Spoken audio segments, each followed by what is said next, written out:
HarperCollins presents The Christmas Sisters by Sarah Morgan. Read by Mandy Weston. Chapter 1. Suzanne. There are good anniversaries and bad anniversaries.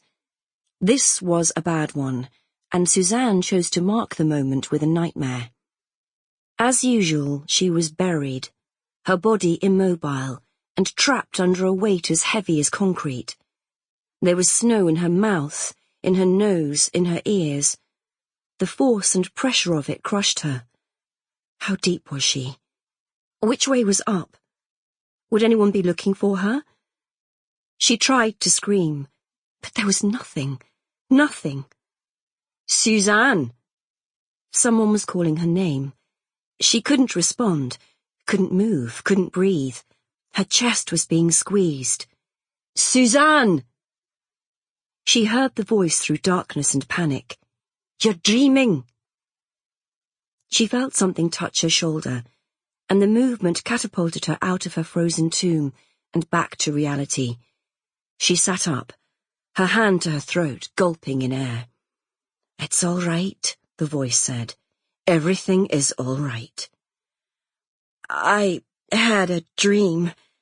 The dream. And it was so real, she expected to find herself surrounded by ice crystals, not crumpled bedding. I know. The voice belonged to Stuart, and his hand was on her back, rubbing gently. You were screaming. And now she noticed that his face was white, and lines of anxiety bracketed his mouth. They had a routine for this, but hadn't had to use it in a while. It was so vivid. I was there. Stuart flicked on the light. A soft glow spread across the bedroom, illuminating dark corners and pushing aside the last wisps of the nightmare. You're safe. Look around you. Suzanne looked, her imagination still trapped under the weight of snow. But there was no snow, no avalanche, just her warm, cosy bedroom in Glensay Lodge, where the remains of a fire danced in the hearth, and the darkness of the endless winter night shone black through a gap in the curtains. She'd made the curtains herself, from a sumptuous tartan fabric she'd found on her first visit to Scotland. Stuart's mother had claimed it was their clan tartan, but all Suzanne cared about was that those curtains kept the cold out on chilly nights and made the room cosy. She'd also made the quilt that was draped across the bottom of the bed.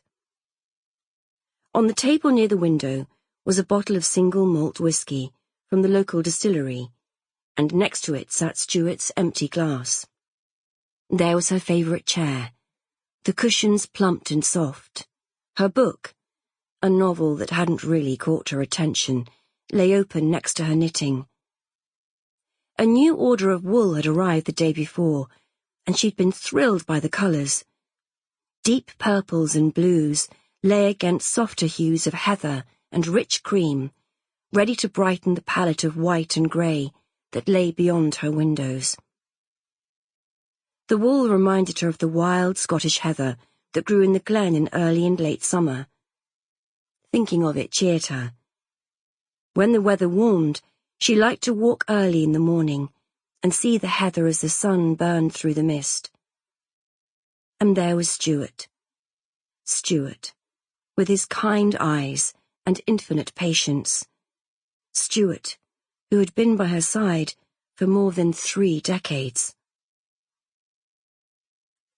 She was in the Scottish Highlands, tens of thousands of miles from the icy flanks of Mount Rainier.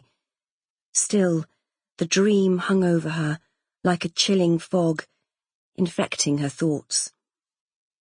I haven't had that dream in over a year.